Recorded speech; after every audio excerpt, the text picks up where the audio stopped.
आज पहली बार आनंद जी के विद्यालय में आने का अवसर प्राप्त हुआ और आपके माध्यम से अशोक अग्रवाल जी के माध्यम से आनंद जी तक हम पहुंचे और आप दोनों लोगों के माध्यम से आप तक भी पहुंचे हैं।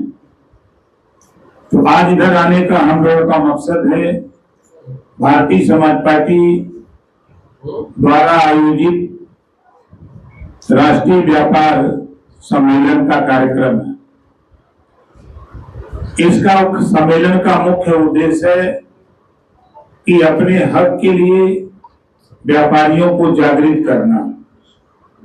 व्यापारी तो सभी पार्टियों में है, भारतीय जनता पार्टी हो, चाहे सपा हो, बसपा हो, कांग्रेस हो, लेकिन जब इनके मदद की बात आती है इनकी मदद करने के लिए कोई तैयार नहीं है। इसी नाते ओम प्रकाश राजभर गाजियाबाद में प्रवेश किया है कि जहां भी इनकी जरूरत हो, चाहे एसपी के यहाँ, चाहे डीआईजी के यहाँ, कमिश्नर के यहाँ, डीजी के यहाँ, मुख्यमंत्री के यहाँ, जहां भी जरूरत हो वहां अशोक जी को लेकर के आप हमारे पास आइए, हम आपकी पूरी ताकत के साथ मदद करेंगे। पहला उद्देश्य।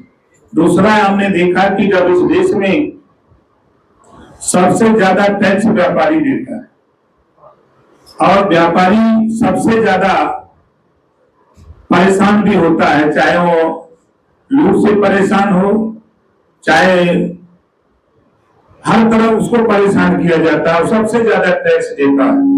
इसकी सुरक्षा की कोई गारंटी नहीं।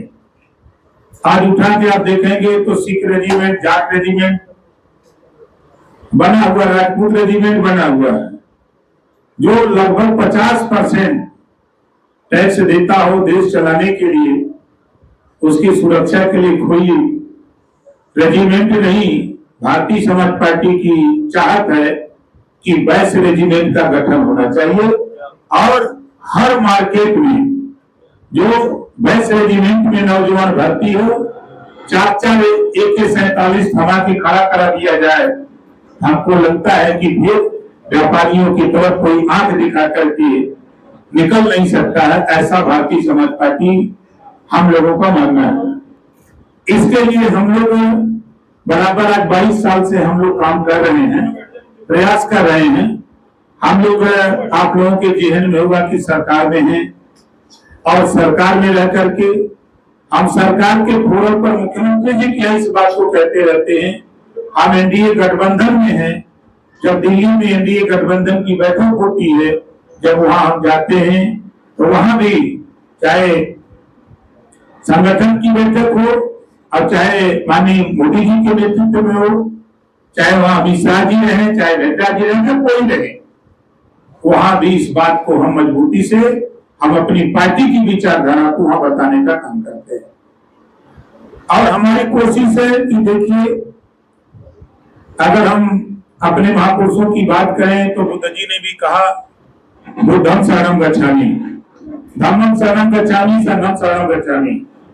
आज हम आनंद जी के यहाँ बैठे हैं। आज महात्मा गौतम बुद्ध जी के ही विचार, महात्मा ज्योतिबा फूले जिन्होंने शिक्षा एक समान, सावित्रीबाई फूले जब महिलाओं को पढ़ने लिखने का अधिकार नहीं था, चाहे वो सामान्य वर्ग की हो, चाहे पिछड़ा वर्ग, चाहे अनुसूचित, चाहे जनजाति वर्ग, पढ़ने लिखने का अधिकार नहीं था, उस समय सावित्रीबाई फूले ने महिलाओं को पढ़ने लिखने का अधिकार दिया। आज देश की सर्वोच्च कुर्सी, राष्ट्रपति की कुर्सी पर महिला सुशोभित कर रही है। अगर वो किसी की देन है तो सावित्रीबाई फूले की देन है, जिन्होंने पढ़ने लिखने का अधिकार महिलाओं को दिया। आज बाबा साहब डॉक्टर अम्बेडकर जी के विचार, उन्होंने भी यही बात कहा, शिक्षित हो, संगठित हो, संघर्ष करो। आज उस काम को हम जहाँ बैठे हैं आनंद जी, हम सब लोग मिलकर के उस काम को हम लोग कर रहे हैं। तो बाबा साहब डॉक्टर अम्बेडकर जी के विचार हो, चाहे पंडित दीनदयाल उपाध्याय जी के विचार हो, चाहे माननीय कांशीराम जी के विचार हो, हम सभी लोगों के विचार को आगे बढ़ाने का काम कर रहे हैं। हम लोगों का एक ही मकसद है कि प्रदेश और देश विकास के रास्ते पे जाए, सभी लोग खुशहाल रहें। इसी उद्देश्य को लेकर के हम लोग आप लोगों के बीच में गाजियाबाद की धरती पर हम लोग समय समय पर आते रहते हैं। प्रदेश में 10 सीटों का उपचुनाव होगा, कितनी सीट मान रहे हैं एनडीए गठबंधन की, हमें कितनी मिल सकती है? देखिए, हमारा एनडीए गठबंधन, चाहे भारतीय समाज पार्टी हो, चाहे भारतीय जनता पार्टी हो, अपना दल हो, चाहे निषाद पार्टी हो, चाहे राष्ट्रीय लोक हो, हम सभी लोग मिलकर के 10 सीट पे काम कर रहे हैं। जनता मालिक है और विपक्ष में इस बात को कहता फिरता है कि बाई इलेक्शन सत्ता का चुनाव होता है और मतदाता भी इस बात को समझता है कि हम अगर विपक्ष को जिता देंगे तो 2.5 साल तक विपक्ष यही कहता हुआ विधायक घूमेगा कि हमारी सरकार नहीं है तो हम क्या विकास करें। जो भी विकास का काम हो सकता हो सत्ता के साथ रह करके ही समाज को विकास का काम किया जा सकता है। माननीय मंत्री जी, आपने देखा लोकसभा में प्रदेश में रिजल्ट अच्छा नहीं आया एनडीए गठबंधन का, उसको लेकर के आप क्या कहें? देखिए, आप समझदार हैं, लोकसभा और विधानसभा के चुनाव बहुत जमीन आसमान का अंतर होता है। प्रदेश का चुनाव प्रदेश के स्तर से लड़ा जाता है, देश का चुनाव देश की सुरक्षा, देश के विकास के नाम पर चुनाव लड़ा जाता है। बेशक आपने सवाल किया, मुझे याद आ गया, जिन मुद्दों को लेकर के बड़े बड़े मंचों पर समाजवादी पार्टी के नेता माननीय अखिलेश यादव जी और कांग्रेस पार्टी के नेता राहुल गांधी जी भाषण दिया करते थे कि संविधान खतरे में है, संविधान बदल दिया जाएगा। अभी चंद दिनों पहले अमेरिका में कांग्रेस पार्टी के नेता राहुल गांधी जी ने बयान दिया कि मौका मिलेगा तो मैं संविधान बदल दूंगा, आरक्षण खत्म कर दूंगा। संविधानिक आरक्षण की बात कहा उन्होंने कि हम आरक्षण खत्म कर देंगे। अब सवाल खड़ा होता है कि जिन मुद्दों को लेकर जनता के बीच में आप गए, आप उन मुद्दों को आप जाकर के अमेरिका में कह रहे हो कि हमको मौका मिलेगा तो हम आरक्षण खत्म कर देंगे। कल तो आपने आरक्षण बचाने के नाम पर वोट मांगा था। अब ये संदेश तो पूरे देश को चला गया। अब सवाल राहुल गांधी बनाम अखिलेश यादव जी का, क्या अखिलेश यादव जी चाहते हैं कि जो आरक्षण है वो बरकरार रहे? राहुल गांधी जी चाहते हैं कि आरक्षण खत्म हो करेंगे, तो क्या दोनों लोग फिर आगे चलेंगे, दो तरह की भाषा बोलेंगे मंच पे? और वो चुनाव, और मैं फिर कह रहा हूं, समय समय पर आपने अभी देखा हाई कोर्ट का फैसला आया, सुप्रीम कोर्ट का, हाई कोर्ट का आया, उसके बाद सुप्रीम कोर्ट का एक फैसला आया कि जो आरक्षण व्यवस्था है कोटे ने कोटा, वो जो आरक्षण है उसको बांट करके सबको दिया जाए, सुप्रीम कोर्ट का आदेश।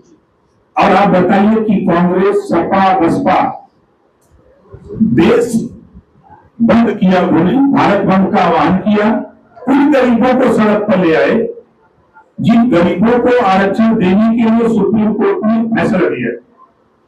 और ये प्रचार क्या कर रहे थे कि सुप्रीम कोर्ट आरक्षण खत्म कर रहा है। और हम ऐसे लोगों से पूछना चाहते हैं कि कब तक बल लगाओगे? आज के तारीख में जो DM, SP, DIG, IG, DGP, राज्यपाल, मुख्यमंत्री, राष्ट्रपति हो गया, राज्यपाल हो गया, आज उसके बेटा बेटी को आरक्षण कब तक दिलाओगे? उन गरीबों को भी आरक्षण की व्यवस्था सुप्रीम कोर्ट ने कहा है, उन गरीबों को भी आरक्षण की व्यवस्था आप करो, नहीं तो जनता सब समझ रही है, जनता तुझे जवाब देगी। मंत्री जी, आप बहुत श्रेष्ठ मंत्री हैं, पुराने समय से रह रहे हैं, सीनियर हैं, सब कुछ है, एनडीए के साथ पहले भी रह चुके थे और अब वापस भी आ गए हैं। लेकिन ऐसी क्या जरूरत पड़ती है कि आपके ऊपर ऐसा लोग जो है आरोप लगाते हैं कि आप दल बदल में माहिर है, कभी भी दल बदल कर सकते हैं, 2027 में भी अखिलेश यादव जी के या किसी के साथ भी जा सकते हैं। बहुत सही। देखिए, कमजोर की तरफ उंगली सब लोग खर्चा उठा देते हैं।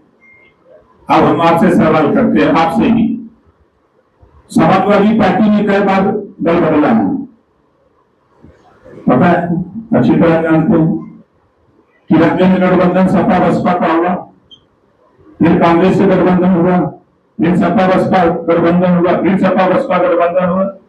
उसको तो आप नहीं कहेंगे, कांग्रेस को नहीं कहेंगे, बसपा को नहीं कहेंगे कि वो दल बदलू हैं, वो दल छोड़ते हैं, लेकिन वो प्रकाश राठौर को जरूर करेंगे। तो आगे तो प्लान नहीं ना सर, हम तो एनडीए में रहेंगे ना। देखिए, हम अपने लिए नहीं लड़ते हैं। हम आज एक कानून पास हुआ भारत देश में, एक देश एक राशन कार्ड।